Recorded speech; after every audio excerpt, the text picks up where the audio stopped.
Bom, boa noite. Vamos então dar continuidade ao nosso estudo do Evangelho de Mateus, dentro dessa metodologia fascinante, que é o estudo minucioso, que é o miudinho, onde nós não temos a menor pressa de esgotar o livro, até porque eu já dei esse exemplo em uma ocasião, o Evangelho é como se fosse aquela barra de chocolate belga que a gente ganha de presente uma vez no ano de um parente que foi para a Europa, sabe? E aí ele entrega pra gente, você vai comendo pedacinho por pedacinho, porque você sabe que não vai ver aquilo tão cedo na sua vida. Não é assim? Aí você põe na boca assim uma pastilha de chocolate e fica derretendo ela no céu da boca. Vocês já fizeram isso, não já? Que é bom demais? Isso é humildinho. A gente vai degustando, né, o evangelho, saboreando o evangelho, porque ele é essa iguaria, né, que alegra a nossa existência, que orienta nossos passos, né? Por isso que nós estamos ainda no capítulo 14, né? E estudando atualmente a multiplicação de pães e peixes. Na semana anterior, quando a gente estudou o capítulo 15, o versículo 15, né, do capítulo 14, nós começamos a ver as menções mais diretas à questão da fome da multidão, a fome do povo. Porque os discípulos eles se aproximam de Jesus, pede a Jesus que libere o pessoal, já estava tarde, né? Já era o fim da tarde, né? A gente estudou esse item, inclusive, era o fim da tarde. A gente pede que libere o pessoal para que o pessoal fosse, aliás, os discípulos, né? Para que o pessoal fosse na vila mais próxima comprar o de comer. E aí, então a gente percebeu que essas duas expressões, né? Comprar o de comer, né? Comprar comida e fim da tarde diziam respeito ao mesmo assunto. Que assunto era esse? O fim da tarde representa na hora mais escura, a chegada da hora mais escura, quando a escuridão avança, né? Que são esses períodos mais difíceis que a humanidade atravessa, né? Quer dizer, qualquer reencarnação em qualquer época da humanidade é desafiadora, é um período difícil. Mas tem alguns que parece que fica, né? A noite é mais escura, né? Tem noites que são de luar pleno, outras são mais escuras. Então, nós fazemos menção a essa hora mais escura, que, por exemplo, nós atravessamos hoje. Né? Vejo minha mãe com 60 e poucos anos falar para mim, eu nunca na minha vida imaginei que ia viver um processo como esse que a gente está vivendo da pandemia. Né? Ela falou, já vivi o período do regime militar, já vivi a inflação da década de 80, até a epidemia de cólera eu já vivi, mas nada parecido com isso que nós estamos vivendo. Então é a hora mais tensa, né? E nessa hora mais tensa, em nada ajuda nós nos comportarmos de uma maneira rasteira e materialista. Em nada ajuda. A hora mais escura, a hora mais desafiadora, a hora mais difícil é sempre aquela hora de maior espiritualização, que exigiria de nós maior espiritualização, maior verticalização do pensamento, das necessidades, dos sentimentos. No entanto, quando a gente fica demasiadamente comprometido com as necessidades materiais, ao que parece, tudo fica pior. Porque a gente perde a conexão com o alto. Né? Esses dias aí para trás eu fiz um estudo pessoal de Jundiaí, acho que foi sábado ou sexta, agora eu não me lembro. Sexta-feira passada. Eu fiz um estudo pessoal lá de Jundiaí.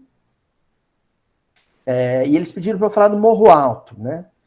Eu pensei, talvez eles até queiram que eu fale do livro Morro Alto, que eu escrevi. Mas não, eu vou me concentrar no tema Morro Alto. E elenquei uma série de versículos que falam sobre essa subida para a montanha, né? E tem uma fala de Allan Kardec no Evangelho segundo o Espiritismo, na introdução do Evangelho segundo o Espiritismo, a doutrina de Sócrates e Platão, que Kardec fala o seguinte, olha, quando a gente está no alto, né, no topo de uma montanha, a perspectiva é sempre mais ampla. Mas quando a gente está no fundo do vale, o olhar é sempre mais estreito, mais exíguo, mais limitado. Então, o que a gente recomenda é que você deixe para olhar para a vida sempre nos dias em que você estiver no topo. O que é olhar para a vida? É pensar nas próprias dificuldades, nas próprias necessidades. Se você está desempregado e deixa para pensar no próprio desemprego num dia que você está baixo astral, como é que você vai encarar o desemprego? Ai, que porcaria, eu não presto para nada, eu não sirvo nem para trabalhar, eu estou abandonado, Deus esqueceu de mim. Mas se você deixa para pensar no seu desemprego num dia que você está alto astral, o que você pensa? Ah, de certo Deus está reservando alguma coisa diferente para mim, ele me quer ver atuando em outro ambiente. Entenderam a diferença? O problema é o mesmo. O que muda? O seu ponto de vista, a sua perspectiva, o seu olhar. Negativo quando você está no fundo do vale. Positivo quando você está no topo da montanha. Entenderam? Então, essa hora mais escura, essa hora do entardecer ou a hora da meia-noite, né? O Emmanuel diz que nós já estamos na meia-noite mesmo. Essa hora mais escura é uma hora em que você tem que tomar muito cuidado, vigiar muito os seus pensamentos. Senão, por exemplo, você começa a achar que seu armário está vazio, que sua geladeira está vazia, que a sua conta está no vermelho, e começa a cair num processo negativo, difícil de sair. Entenderam? Qual que é a receitinha de bolo? Qual que é a dica? Hashtag fica a dica. Olhe, ouvir, lá da empatia que nós estudamos nessa passagem já. Olhe para a necessidade alheia. Abra os olhos, tá? Abra os olhos para as necessidades do outro. E se faça a pergunta mais simples e elementar que você pode se fazer. O que me cabe fazer? Qual será a minha contribuição? Como eu posso ajudar? Simples assim. A pergunta não é se eu posso ajudar. Eu posso ajudar? Não. Todo mundo pode. Todo mundo deve. A pergunta é outra, é como? Quais as possibilidades? Que tipo de ajuda eu posso oferecer? Que tipo de recursos eu tenho? Quanto recurso eu tenho? É isso. Então, para o versículo de hoje, eu achei importante a gente fazer esse preâmbulo, né, dos versículos anteriores, para a gente chegar nesse ponto, sabendo que esta sequência de versículos da passagem da multiplicação de pães e peixes diz respeito à caridade da beneficência mesmo, ao compromisso com a necessidade do outro, de agasalho, de remédio, de comida, de moradia, de educação. Tá bom? Eu até poderia, eu comentava com o pessoal antes aqui, né, gente? Antes da gente começar. Eu comentava, olha, eu sempre tive uma tendência a abordar essa passagem da multiplicação de pães e peixes, mais uma perspectiva do pão espiritual, tal. Eu achava mais interessante. Mas quando eu comecei a ler os textos do Emmanuel sobre essa passagem, eu vi que o Emmanuel ele fincava o pé na análise da beneficência. Talvez porque Emmanuel tem uma visão muito mais profunda do Brasil do que eu. Afinal de contas, ele é Manuel da Nóbrega. Ele já está nessa luta da construção da edificação civilizatória brasileira desde o século XVI. Ele basicamente foi o primeiro benfeitor encarnado no Brasil. O primeiro. Ele e Anchieta. Certo? Por isso que, então, nós vamos nessa linha de análise do Emmanuel e acho que vai ficar evidente para vocês com as leituras de Emmanuel que eu trouxe hoje para compartilhar com vocês. Um pouco já ficou a semana passada e hoje isso vai se reforçar, tá? Antes da gente começar essas leituras, eu queria trazer alguns dados para vocês. Nós vamos primeiro trabalhar com matemática, a matemática não mente, está aqui a dona Joana, que conhece contabilidade como ninguém, para ela dizer para a gente se número mente. Número mente, dona Joana? Não, números não mentem. Tá? Apesar de eu só dar aula de história, eu não trouxe texto de história, não. Eu trouxe aqui dados do IPA, o Instituto de Planejamento Econômico, não, de Política Econômica Aplicada, alguma coisa assim. IPA, gente, dá uma olhada aí e coloca aqui para mim, né? Uma colinha aqui. É o IPA, Instituto de Pesquisa Econômica Aplicada. É isso. Já ouviram falar no IPA? É um órgão, né, que tem por função analisar a questão econômica brasileira na prática, né? Eles, por exemplo, trabalham com o índice Gini, que é aquele índice que mede a questão da desigualdade nos países, né? E olha só, o que eu consegui lá no site do IPA? Aliás, eu estou fazendo uma besteira aqui, hein? Eu ainda não li o versículo, vocês perceberam? Então vamos começar o versículo, porque aí vocês vão entender o porquê que eu estou recorrendo ao IPA. E por que eu falei essas coisas antes. Estou tão empolgado com o estudo que esqueci do versículo. Achei que vocês estavam vendo também. Olha só. Mateus capítulo 14, versículo 16. Jesus, porém, lhes disse: não é necessário ir embora. Dai-lhes vós de comer. Vou repetir. Outra tradução, ó.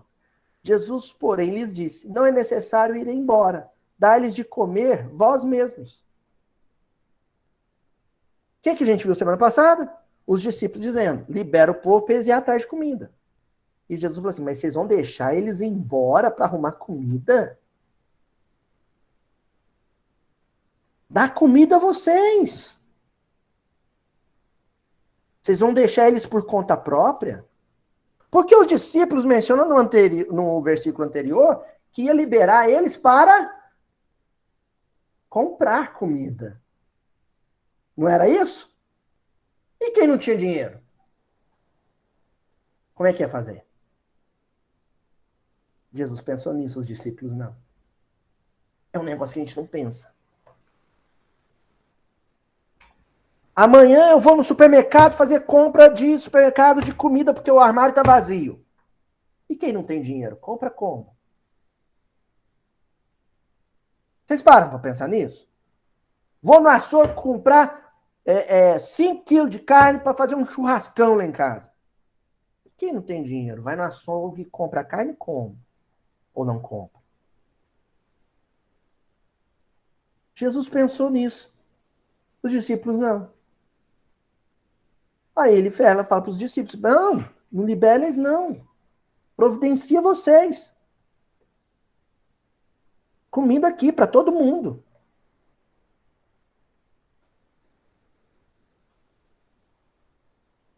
Então é como se eu tivesse hoje convidando vocês da nossa reunião aqui virtual, o pessoal do canal que acompanha os estudos, a ouvir esse imperativo na voz de Jesus. Ele não está sugerindo, ele está mandando.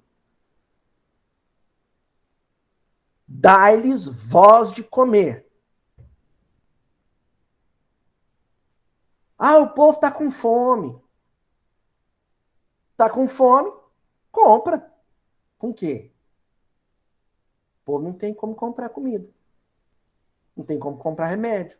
Não tem como comprar roupa. Não tem como pagar água e luz.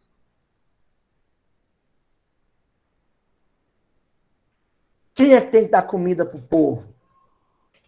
Quem é que tem que dar saúde para o povo?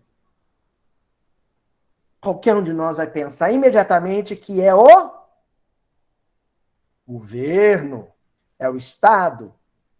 Aí vem Jesus, o nosso ouvidinho diz assim: dai-lhes vós de comer. Ah, por isso que nós vamos começar hoje com esses dados do IPA. E vamos entender que nós temos muito mais a ver com a fome dos outros do que simplesmente os homens públicos que comandam o país. O homem comum, no dia a dia, sem títulos políticos, tem muito mais a ver com essa fome do que imagina. Então vamos lá, ó. A palavrinha que nós vamos estudar hoje, então, é o dai-lhes. É o verbo dar, no imperativo, né? Indicando a terceira pessoa. Dai-lhes. Ó. Desigualdade social no Brasil, segundo o IPA, dados do IPA. O Brasil está entre os 10 países mais desiguais do mundo. O Brasil já teve entre as 10 economias do mundo, né? Um dos 10 países com maior PIB no mundo. Caiu uns rankings aí, acho que, se não me falha a memória, está em 20º ou 21º lugar agora. Mas não importa, é um dos países mais ricos do mundo. Mas também é um dos 10 mais desiguais do mundo.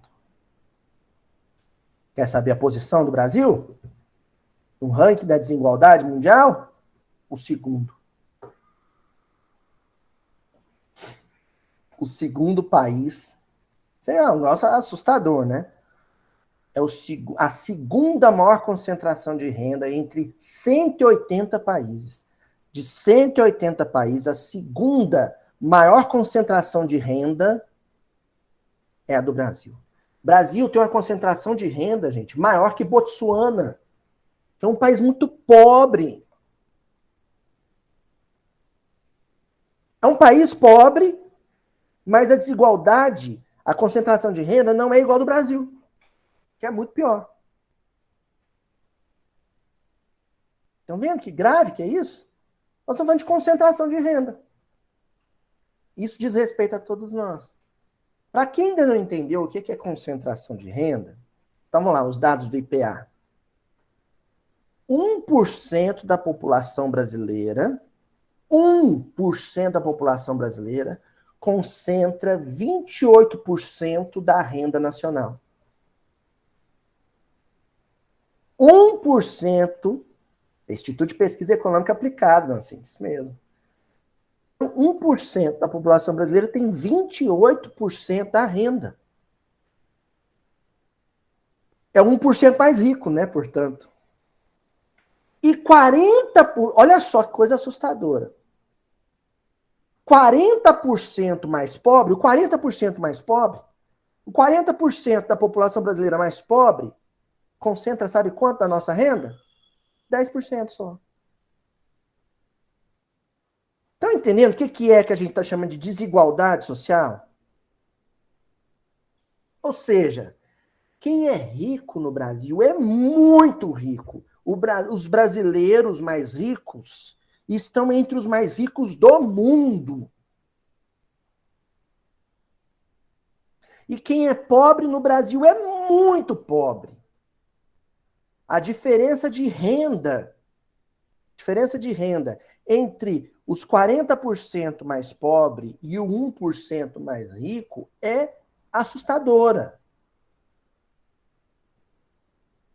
Isso faz com que o Brasil, coração do mundo, pátria do evangelho, seja a segunda nação com a pior desigualdade social no mundo. Sabendo disso, então? Porque agora, com base nisso, é que a gente vai estudar o evangelho. Quando você não tem consciência social, o seu estudo dos textos do evangelho sobre a beneficência se torna um estudo ingênuo. O que é esse estudo ingênuo? Você precisa saber, primeiro, que a pobreza existe. Tem gente que não sabe que a pobreza existe. Vive numa espécie de bolha, uma espécie de redondo. Porque quando você vai na praça de alimentação de um shopping, tá todo mundo comendo. Porque todo mundo que deixam entrar no shopping entra com dinheiro para comer. O pessoal que, em tese, não teria dinheiro para comer, o segurança do shopping não deixa entrar. Então, você nunca vai ver na praça de alimentação de um shopping uma criança pobre, com a roupa rasgada, babando do lado da mesa de uma outra que está com um baita de um sanduíche desse tamanho. Você nunca vai ver essa cena no shopping. Você veria isso na praça. Na rua, no shopping não. Porque o segurança não deixa esse entrar. O shopping não é um lugar democrático, socialmente democrático. Não é. Então, primeiro, saber que a pobreza existe. Segundo, saber por que ela existe. O Brasil é um país complicado, é um país complexo, um país difícil. Por quê? Porque no Brasil se produz pouco alimento? Sim. O Brasil produz pouco alimento. Hã?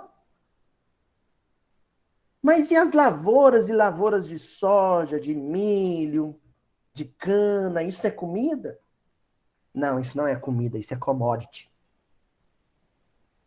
O Brasil não pratica a agricultura familiar. A agricultura familiar é a que mata a fome. O Brasil pratica a agroexportação. Isso é diferente.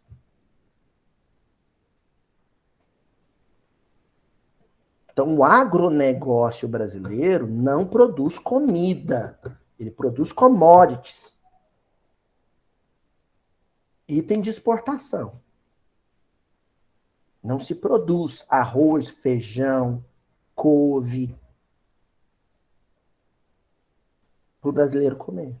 Tanto é que a exportação de carne regula a quantidade de carne que o brasileiro vai poder consumir. A exportação de carne regula o consumo de proteína do brasileiro pobre. Porque influencia no preço. E aí, é a exportação, por exemplo, de carne para a China que vai determinar se o brasileiro vai comer um bifinho ou osso. Entendeu? Tá sabendo disso? Agora, aí você vai para o texto do Evangelho. E nós vamos começar com barra pesada, hein? Evangelho segundo o Espiritismo, capítulo 13 do Evangelho segundo o Espiritismo. Que vossa mão esquerda não saiba o que dê vossa mão direita. Nesse capítulo, tem um item, que é o item 16, que para mim é o texto de crítica social. Crítica social é uma coisa positiva, viu? O que é crítica social? Vem de cri, eu já falei isso aqui 1000 vezes. A palavra crítica vem da expressão grega cri, que é separar o que é bom do que é ruim. Nos nossos hábitos sociais, tem hábitos que são bons, tem hábitos que são ruins. Um hábito bom, reunir a turma do bairro, pegar o terreno baldio, fazer um mutirão, limpar o terreno, plantar ali uma horta comunitária e deixar o pessoal necessitado pegar lá um pezinho de alface. Isso é um bom hábito social. Um hábito ruim, pôr mais comida do que deveria no prato, dar 3 garfadas, tô sem fome, pegar a comida e jogar no lixo. Ou se for no shopping, largar na bandeja lá da praça de alimentação para a moça da limpeza depois jogar a comida fora. Isso é um péssimo hábito social. Então a crítica é quando você separa bons hábitos de maus hábitos. E este texto, que é o item 16 do capítulo 13, que é um texto de João, nós estamos falando de João Evangelista, ditado na cidade de Bordeaux em 1861, gente. A escravidão não tinha acabado no Brasil. 1861. Esse texto é muito avançado para a época. Entendeu? Ele começa dizendo assim, João, a mulher rica, venturosa, que não precisa empregar o tempo nos trabalhos de sua casa, não poderá consagrar algumas horas a trabalhos úteis aos seus semelhantes? Essa pergunta, para mim, um soco no estômago das camadas médias brasileiras, né? A começar que essa coisa do serviço doméstico terceirizado é uma coisa muito do Brasil. Quem já morou fora, quem morou na Europa, quem morou nos Estados Unidos, sabe que isso não é muito comum lá. Os artistas de Hollywood lavam a própria louça, viu, gente? Eles lavam a própria louça, eles levam a roupa dele para a máquina de lavar. Né? O subemprego é uma coisa muito do hemisfério sul. A África subsaariana, a América Latina. E aí o João vem e faz uma pergunta que é um soco no estômago da classe média brasileira, por exemplo. Cujo sonho é ganhar um prêmio no Big Brother ou a Mega Sena da Virada para contratar um monte de empregado e não precisar trabalhar mais. Porque João pergunta assim, a mulher rica, que tem muito empregado, e aí tem um tempo sobrando. O que você faz com o seu tempo? Eu ainda não decifrei nessa mensagem por que João pegou no pé das mulheres, mas deve ter algum motivo que eu não consegui alcançar. Como eu estou deixando a indicação de leitura, os companheiros que lerem assim, tiverem insight, por favor, compartilhem com a gente, né, na descrição do canal, viu? Mas ele só fala de mulher, não sei por quê. Não acho que seja porque ele é machista, não.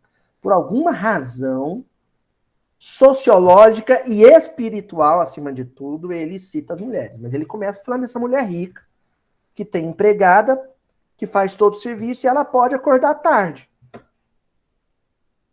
Que ela vai encontrar a comida pronta, a roupa lavada.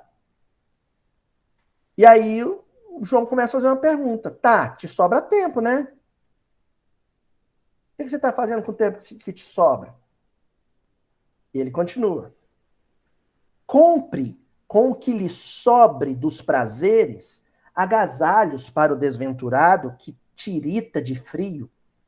Confeccione com suas mãos delicadas roupas grosseiras, mas quentes. Auxilie uma mãe a cobrir o filho que vai nascer. Aí ele fala para essa mulher das camadas médias o que ela deveria fazer com o tempo que lhe sobra. Ir pro shopping, rodopiar? Hoje eu estou implicado com o shopping. Ficar na internet, teclando com as amigas? Não. João Evangelista. O João Evangelista, da música Chamas. Ele fala para essa mulher. Pega o que sobra do seu conforto, e sobra. Não compra mais um par de sapato, não, bem. Pega o que sobra do seu conforto, compra sapeca nigrinha. Você sabe o que é, né? Que é cobertorzinho mais baratinho. Que em Minas a gente chama assim. Compra linha de tricô. Vai fazer paletózinho para criança que vai nascer no frio. Vai montar enxovalzinho para criança. Uma vez minha avó falou um negócio que eu não esqueço. Ela falou assim, meu filho, a coisa mais triste do mundo é uma criança nascer pelada. Eu falei assim, mãe, como assim? Toda criança nasce pelada. Ela falou assim, não. Ela nasce pelada, mas já alguém vem e enrola num cobertorzinho. Mas tem criança que enrola e o pai não tem o que vestir. Se uma alma boa não chegar lá, com um pacotinho de cobertorzinho, de mantinha, e um paletózinho de flanela, ela não tem o que pôr no corpo da criança. Aí continua o João. Se por isso seu filho ficar com algumas rendas de menos, o do pobre terá mais com que se aqueça.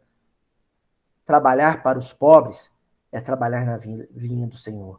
Aí o João fala assim, pode ser que gastando com o cobertorzinho do pobre, o seu filho fique com um pouquinho menos de dinheiro para comprar o relógio celular lá que ele quer.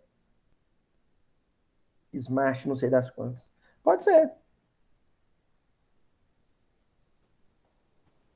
Mas o arranhão no conforto do seu filho vai significar a mudança de atitude perante a vida de uma família inteira pobre, que vai passar a ter um sentimento que é o que sustenta o pobre: esperança. O sentimento que sustenta o pobre, o miserável, é a esperança de que alguém vai lhe estender a mão.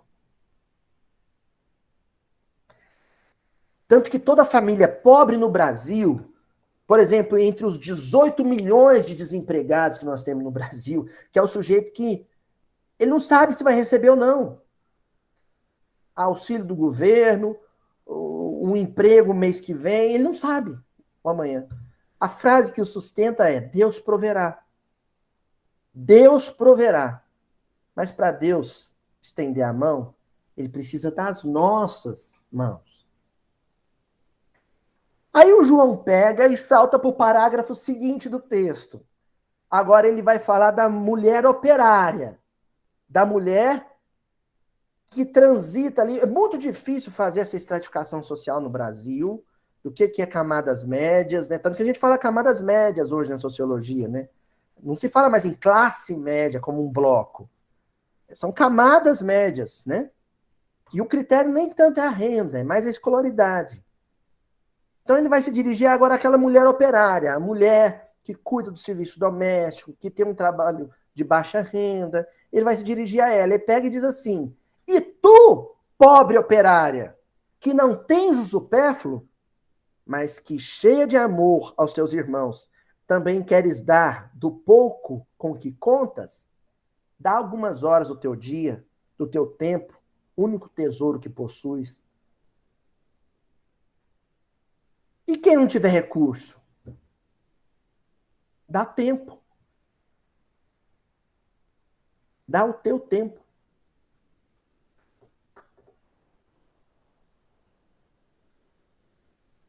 Tempo tem. Ah, mas trabalho os 3 períodos. O que você faz da meia-noite às 6? Porque eu vi a minha avó muitas vezes costurando paletózinho de nenê de madrugada. E dá-lhe café. Ela costurava de madrugada. Ó.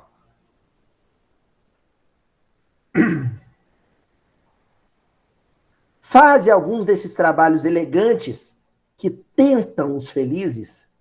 Vende o produto dos teus serões e poderás igualmente oferecer aos teus irmãos a tua parte de auxílios. Terás talvez algumas fitas de menos. Darás, porém, calçado a um que anda descalço.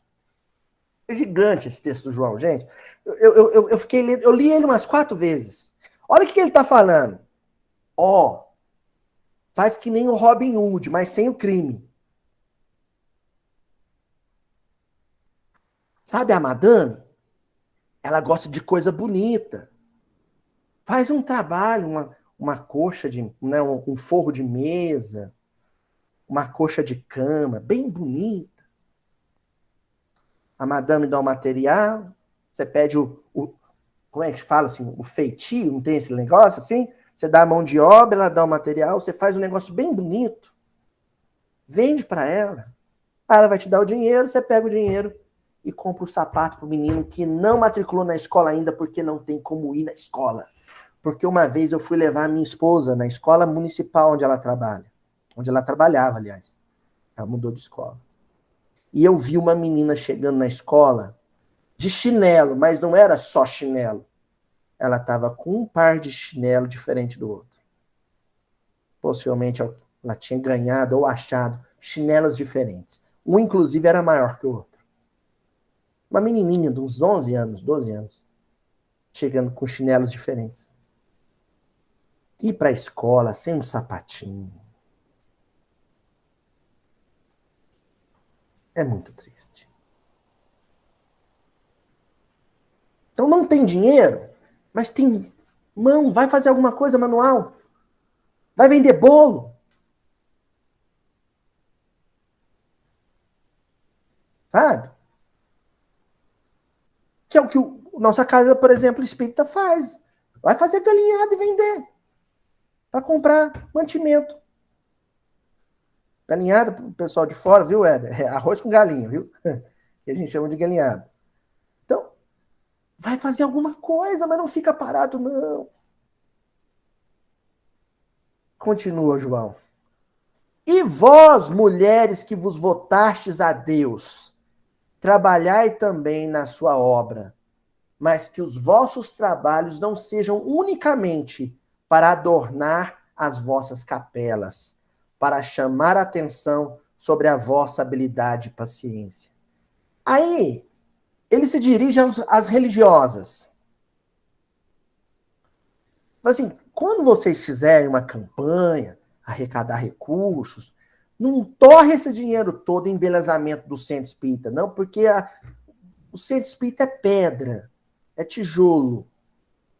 E a gente sabe muito bem que um vento forte derruba uma parede.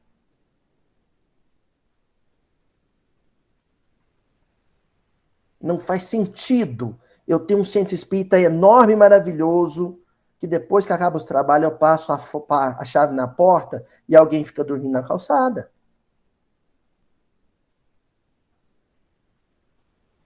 Entendeu?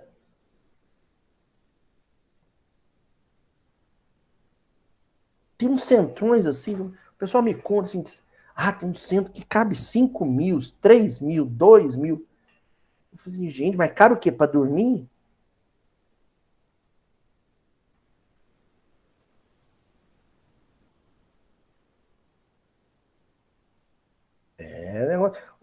Nós não podemos ficar de fora desse cutucão, hein? Movimento espírita não pode ficar de fora desse cutucão.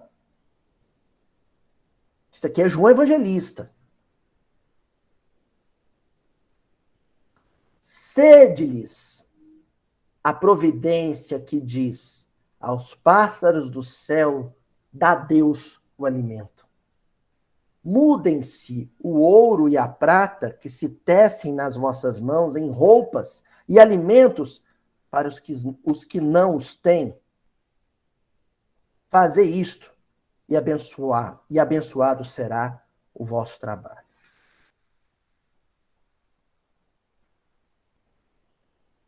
Uma vez, um companheiro me contou em segredo, é por isso que a gente fala o milagre, mas não fala o santo. Claro, me contou que foi numa cidade, fez a palestra, outros companheiros fizeram a palestra, e depois da palestra saiu todo mundo para ir para um restaurante. Quem convidou e os palestrantes. E que a conta no restaurante ficou em 3 mil reais. Meu Deus do céu. Jesus amado. 3 mil reais. Bolsa Família tá na luta para passar de 300, hein? Bolsa Família não, auxílio emergencial.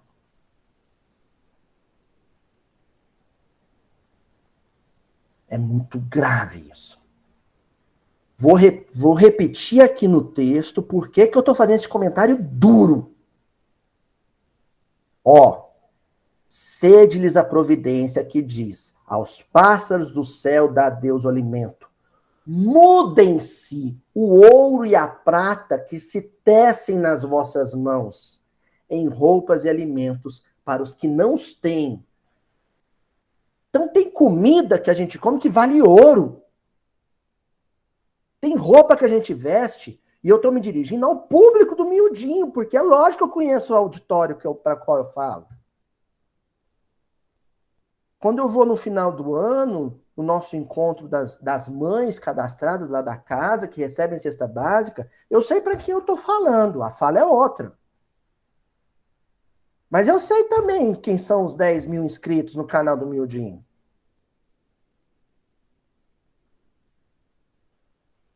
É gente que come carne todo dia. Pelo menos os que não são veganos e vegetarianos. Né? Mas mesmo os vegetarianos comem brócoli. Cogumelos. Isso é caro. Não estou dizendo que é errado comer. Mas não come sem olhar ao redor, não.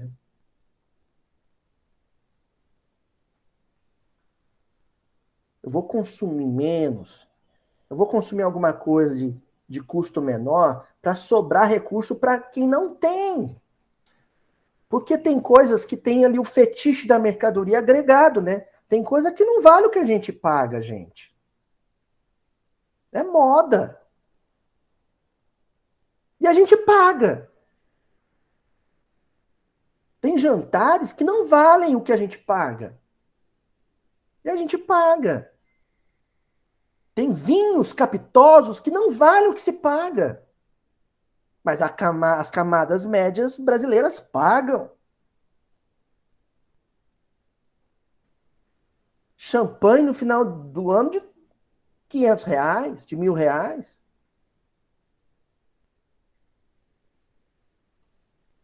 Um espírita cristão que toma uma champanhe de virada de ano de R$ 1.000, não leu esse texto do João, não. Passou batido. Ah, mas eu ajudei na campanha do centro. Então ajudou com o que estava sobrando bem, né? Porque não é isso que nós vamos ver nos textos seguintes. Olha só, gente. Nesse mesmo texto, o João pega e cutuca também os artistas, né? E eu vou adaptar e vou estender para os esportistas. Não aquele esportista pobre que vive de patrocínio, que custou ir para as Olimpíadas, fez vaquinha, campanha, bingo, para poder. Estou falando esses grandes esportes de ponta, né? Ganha milhões de euros. Olha o que o João pega e fala. Todos vós que podeis produzir, dai. Dai o vosso gênio, dai as vossas inspirações, dai o vosso coração, que Deus os abençoará. Poetas, literatos, que só pela gente mundana sois lidos, satisfazei-lhe os lazeres, mas consagrai o produto de algumas das vossas obras a socorros dos infortunados. Pintores, escultores, artistas de todos os gêneros, venha também a vossa inteligência em auxílio dos vossos irmãos. Não será por isso menor a vossa glória, e alguns sofrimentos haverá de menos. Então, quer dizer, o primeiro que o João está se referindo à França de 1861, quando pintores e poetas, Vitor Hugo era um homem rico. Lógico, um poeta hoje é um morto de fome também, né? Ninguém vive de literatura no Brasil, acho que, sei lá, só o pessoal da autoajuda, né? Mas olha, eu me lembro bem de uma coisa bonita que aconteceu. Primeiro quero dizer que eu nunca ganhei um tostão de Morro Alto e de nenhum livro que eu participei, viu, gente? 1 centavo, graças a Deus. Mas eu me lembro que aconteceu uma coisa legal no lançamento do Morro Alto lá no Rio de Janeiro. Toda a renda do segundo dia de lançamento, todos os livros que foram vendidos, foi doada para uma instituição que fica no morro do Pavãozinho. Meninos de Luz, agora não me lembro o nome, quem lembrar aí põe nos comentários. Uma instituição que esses dias apareceu no Criança Esperança e que eu fiquei muito emocionado, porque em gratidão pela doação, o pessoal de lá recebeu a gente num almoço. Fizeram um almoço lá, e a gente foi na favela. Eu, minha mãe, a gente foi na favela almoçar com o pessoal na instituição, porque eles estavam agradecendo a doação, né? Quer dizer, o livro foi transformado em recurso. Um show, um cachê de um show que um desses grandes artistas doasse aí para uma comunidade ribeirinha, para uma comunidade quilombola, para uma comunidade caiçara, mataria a fome de muita gente. Né? Essa ostentação que muitos artistas e muitos atletas apresentam na rede social, ela é socialmente criminosa. Perante a justiça não é crime. Mas e perante Deus? E perante Deus? Certo? Vamos agora então para o livro Palavras de Vida Eterna, capítulo 11. Ajudemos também. E lá nesse texto, em que o Emmanuel vai comentar esse versículo que nós estamos estudando hoje, só que em Marcos. Então vamos lembrar da referência cruzada, né? Que essa mesma passagem da multiplicação de pães e peixes está em Marcos, está em Lucas e está em João. E aí o Emmanuel pega esse versículo análogo, dá-lhes voz de comer, ele pega isso em Marcos e vai comentar nessa mensagem. E ele diz o seguinte: os obreiros da espiritualidade movimentam-se e ajudam, devotados e operosos. Contudo, em suplicando o socorro alheio, não nos cabe olvidar o socorro que podemos prestar por nós mesmos. Eu não quero acreditar que um espírita olhe um caído na calçada e pense: ah, mas os bons espíritos vão socorrê-lo, e passa direto. Não quero imaginar um negócio desse. Muito embora Jesus tenha colocado um personagem que representa o religioso lá na parábola do bom samaritano e que passa direto. Não é assim? Aliás, dois religiosos, né? O que eles fazem? Passam direto. Porque o que o Emmanuel começa dizendo aqui é o seguinte: que os espíritos têm o poder de saciar a fome de um encarnado, até de materializar comida se necessário for, tem. Não tem aquela história do Jatobá, que o cachorrinho chegou na boca para entregar pro Chico? Quando ele orou para a mãezinha dele, tava com fome, tadinho. E aí chega um cachorrinho com uma fruta do cerrado, um jatobá na boca. Os espíritos têm esse poder. Mas você vai perder a ocasião de ser você aquele que saciou a fome do necessitado? Não deixa passar essa chance, né?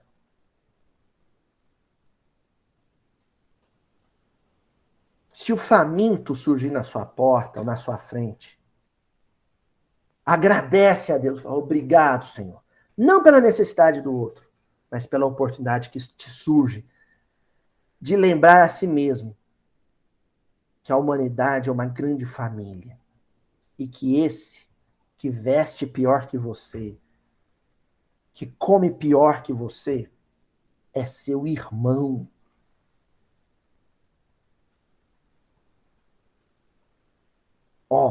E o Emmanuel continua: é indispensável acionar as possibilidades da nossa cooperação fraterna, os recursos, ainda que reduzidos de nossa bolsa. E o Emmanuel, ele não nega que existem companheiros, por exemplo, e ele se dirige à família espírita, que vivem com aperto, comem carne todo dia, moram numa casa confortável, mas com um recurso diminuto. Ele não nega que é assim. Mas ele insiste. Isso é lindo dele. Ele insiste e fala assim: se for preciso tirar do seu necessário, tira. Se for preciso partir seu bife no meio, parte. Se for preciso pegar seu saco de arroz de 5 quilos, colocar 2,5 para cá, 2,5 para lá e comer menos arroz, coma menos arroz. Mas divide com o outro os recursos que chegarem em suas mãos. E ele encerra a lição dizendo: não basta rogar a intervenção do céu em favor dos outros, com frases bem feitas, a fim de que venhamos a cumprir o nosso dever cristão. Amado Jesus, amparai os famintos do Brasil.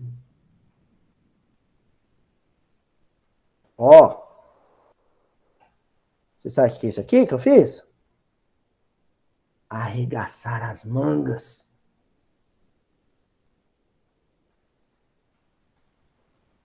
Não admitir a fome. Não se conformar com a fome.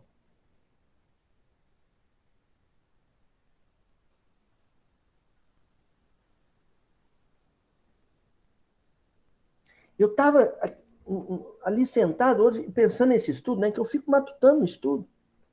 Falei, gente, vai ser meio desagradável falar esses negócios, mas eu vou falar. Porque esse tal desse canal tem 10 mil pessoas. Eu nunca pedi para ter 10 mil pessoas ali me acompanhando. Se cada um der 1 quilo de arroz, e o arroz está caro para chuchu, né? O chuchu também está caro. Se cada um der 1 quilo de arroz para um necessitado, é 10 mil quilos, é 10 toneladas de arroz. Isso é muita coisa.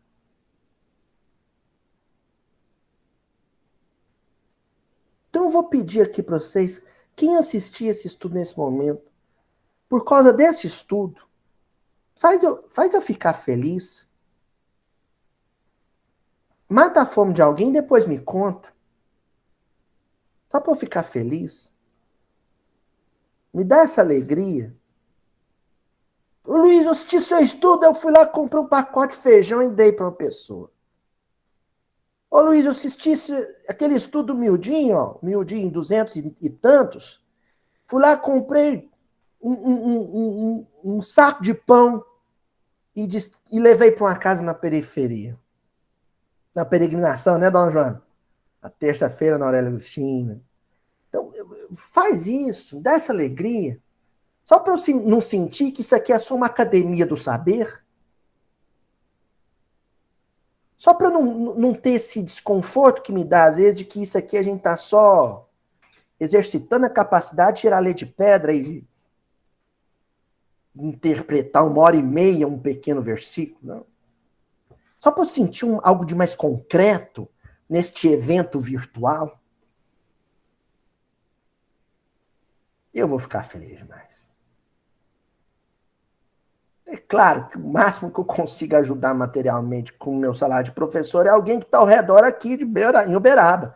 Então, se eu tiver notícia de que lá no Macapá, eu estou com um estudo marcado para o Macapá virtual, que lá no Macapá alguém comeu por causa dessa 1 hora e meia que eu passei sentado aqui, eu vou ficar muito feliz. Fonte Viva, livro Fonte Viva, Emmanuel, capítulo 131, no campo social. De novo, Emmanuel vai comentar o mesmo versículo. Dai-lhes voz de comer. E o Emmanuel começa dizendo assim, diante da multidão fatigada e faminta, Jesus recomenda aos apóstolos, dai-lhes voz de comer. A observação do mestre é importante, quando realmente poderia ele induzi-los a recriminar a multidão pela imprudência de uma jornada exaustiva até o monte sem a garantia do farnel. Vocês imaginam essa cena? Senhor, Senhor, libera o povo que eles estão famintos para eles poderem ir atrás de comida. Uai, mas eles vieram para cá, sabia que eu ia falar um tempão, não trouxeram nem uma merandinha na bolsa? Já pensou Jesus falando isso para os discípulos? Eita, mas eles não trouxeram nem um vale-refeição. Nem um pão com presunto eles não trouxeram. Azar deles ficar com fome. Não fizeram a farofinha com frango, não puseram na Tupperware. Azar deles. Já imaginou isso? Mas a sensibilidade, a empatia que Jesus tinha com aquela população era tão grande que ele não negou a fome.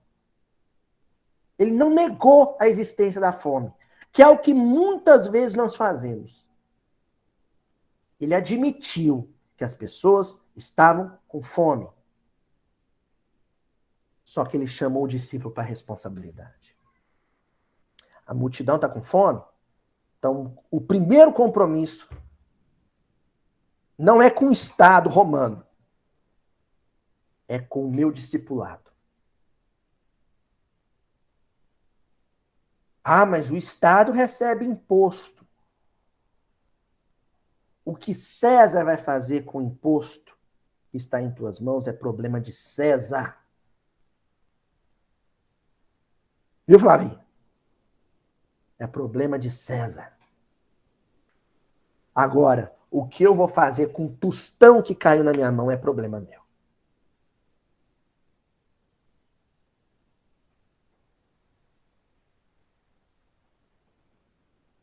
O mestre desejou, porém, gravar no espírito dos aprendizes a consagração deles ao serviço popular. Eu sublinhei esse serviço popular, porque me incomoda o serviço ligado a uma camada que detém, como a gente viu no IPA, os recursos mais vastos, mais faustosos da sociedade. Eu queria ver realmente a família cristã mais envolvida com o serviço popular, com o povo. Queria. E eu não sei se isso acontece. Eu não estou falando agora só da família espírita, estou falando dos religiosos em geral.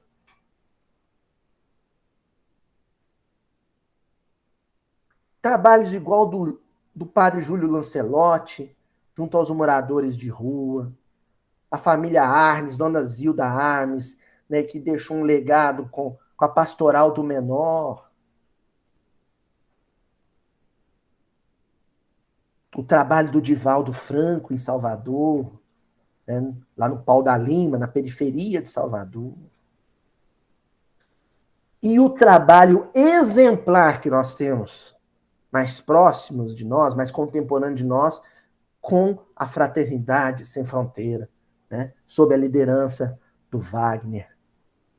Que coisa maravilhosa. Aproveitar e mandar um abraço para Josi, o Ricardo, o Igor, que partiram esses dias para Madagascar, de Malicuia. Foram lá ajudar nossos irmãos da África. E continua Emmanuel. O mestre desejou, porém, gravar no espírito dos aprendizes a consagração deles ao serviço popular. Ensinou que os cooperadores do evangelho, perante a turba necessitada, compete tão somente um dever: da prestação de auxílio desinteressado e fraternal.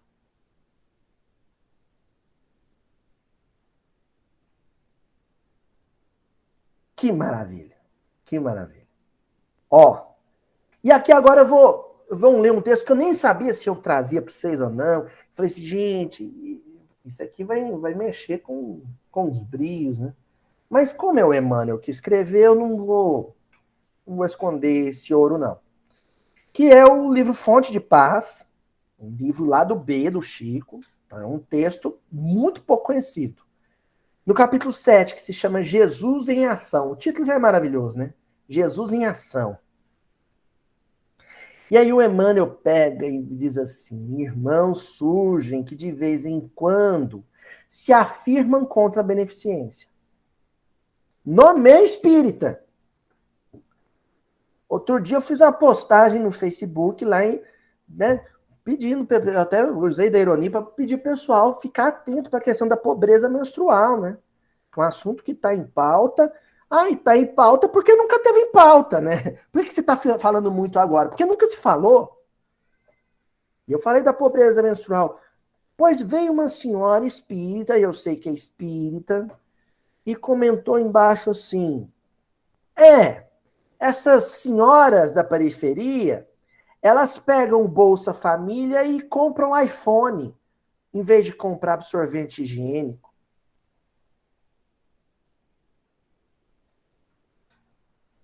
Aí vem o Emmanuel e fala assim: irmãos surgem que de vez em vez se afirmam contra a beneficência. E enfileiram justificativas às quais a doutrina espírita, revivendo os ensinamentos de Jesus, opõe naturais contraditas. Aí o Emmanuel vai colocando a frase que normalmente se diz e em seguida ele responde. Sabe? Ping-pong. Ele coloca a frase, acho que é frases que ele já ouviu dentro de centros espíritas, sabe? Ele põe a pergunta e fala a resposta. Olha só, primeiro, a assistência social, no fundo, deve pertencer ao poder público. Quantas vezes nós já ouvimos isso? É dever do Estado, não é meu. Eu já pago imposto. Se eu já pago imposto, eu não preciso fazer caridade. Se eu já pago imposto, é o Estado que tem que dar escola pública, saúde pública, cesta básica, é o Estado, não sou eu. Sim, em tese, sim. Mas vamos ver o que o Emmanuel fala. Indiscutivelmente, ninguém nega isso. Mas se estamos na praia, vendo companheiros que se afogam, como recusar cooperação ao serviço de salvamento quando estamos aptos a nadar? Eu vou até criar uma situação de alguém que não saiba nadar. Você está lá, aí vê alguém se afogando, aí olha para a cadeira do salva-vidas, ela está vazia. E o próximo salva-vidas está a 1 quilômetro dali. Aí você pega e cinicamente diz assim, coitado do moço, está afogando. Culpa do salva-vidas que não está no lugar que ele deveria estar. E segue para o seu passeio? Ou você sai desesperado para socorrer como puder? Busca ajuda de outro salva-vidas, da polícia, do bombeiro, o que for. Então, eu não posso ver um faminto e falar, o Estado não cumpriu o seu papel. Pobre, coitado, vai morrer de fome porque o Estado não cumpriu o seu papel? Que isso? Você pode até fazer um textão de Facebook criticando o Estado. Eu não faço, mas você pode até fazer isso. Mas antes, dá um prato de comida. Da sua comida. Da sua panela, do seu fogão. Para esse necessitado. Matou a fome dele? Aí depois você vai fazer discurso partidário, panfletar. Depois. Mas primeiro, mata a fome. Outra frase típica. Desaconselhável auxiliar criaturas viciadas com o que apenas conseguiríamos conservá-las em perturbação e desequilíbrio. Não vou ajudar aquela família, não, porque ela está na miséria, porque o pai é alcoólatra. Se eu ficar ajudando ela, o sujeito não toma juízo. Não acontece isso? Não acontece. Não vou ajudar aquele rapaz, não, porque eu sei que ele vai pegar o que eu vou dar e vai vender e vai comprar tudo em pedra de crack.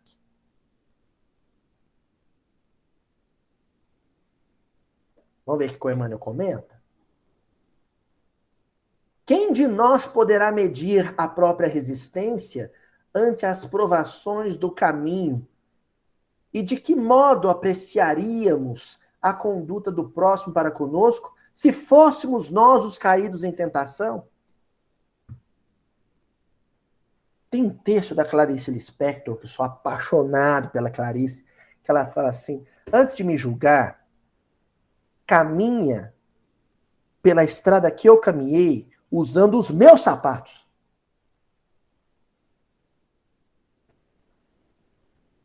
Se eu estivesse nas condições de necessidade dele, como é que eu ia lidar com a tentação do vício?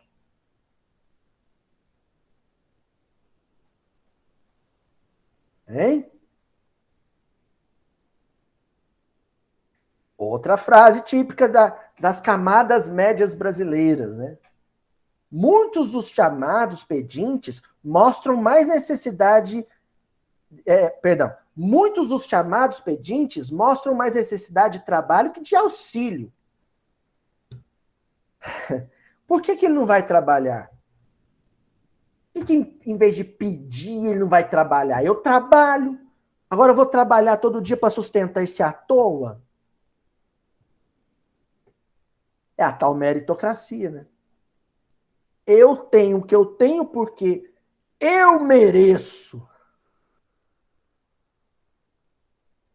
É mérito meu. E Emmanuel comenta. Claramente, justa a alegação, mas muito raramente quem diz isso demonstra a disposição ou a possibilidade de ser um empregador. O sujeito é bandido porque preferiu o crime do que trabalhar. Então tem que ficar na cadeia. Mas o dia que ele sair da cadeia, você contrata ele?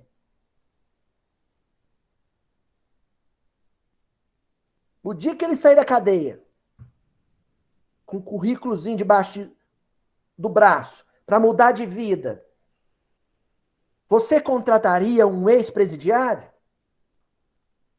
A maioria das pessoas não. E ele dá um show, Emmanuel, para mim, nessa mensagem. Porque ele dialoga com quem tem. O Emmanuel, ele está dialogando aqui um papo reto, né? Um papo sério, com quem come todo dia, veste bem, anda de automóvel, quitou a prestação da casa. É com esse que ele está dialogando. Certo? Para a gente terminar leve, mas com o coração aquecido, com vontade de ajudar os outros, com vontade de diminuir a desigualdade social no Brasil. Porque não esperem Brasília fazer isso, gente. Não espera o governo fazer isso, não. Essa desigualdade de renda no Brasil, ela não necessariamente precisa passar por meios institucionais. Ela pode sair de gestos espontâneos da população de base. Foi o que Herbert de Souza, o Betinho, fez. Quem lembra aí da campanha contra a fome que ele mobilizou?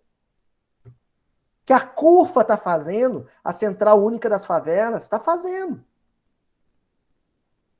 Então, para a gente terminar nesse clima já pré-natalino de assistência e beneficência fraterna, nós vamos terminar com Maria Dolores e um poema lindíssimo em que ela diz assim, no livro Alma e Vida: gente nossa, no atendimento à penúria da multidão que desfila, de alma cansada e intranquila, rogando agasalho e pão, não digas que esse trabalho vem de vaidade ou loucura, desprimorando a cultura ou deprimindo a visão. Silencia por instantes o alarme da inteligência e escuta na consciência o coração a falar. Essa fila enorme e aflita é nossa família à frente, pedaço de nossa gente, em torno de nosso lar. De sentimento a guiar-te, notarás no próprio peito surgir imenso respeito por esses irmãos na dor. Olha o garoto que passa, enfermo, de olhar sem brilho, podia ser nosso filho, gritando por nosso amor. Fita os irmãos fatigados, sob as rugas da incerteza, marcados pela tristeza de quem vive sempre a sós. Foram jovens cintilantes, que em meio à graça e ao ruído talvez pudessem ter sido nossos pais, nossos avós. Alegra-te por servi-los, doar-lhes paz e esperança, é próprio de quem avança cumprindo as divinas leis. Acolhe-os e escutarás a voz do Cristo onde fores. Todo amparo aos sofredores é sempre a mim que o fazeis. Jesus nos abençoe. Até a semana que vem.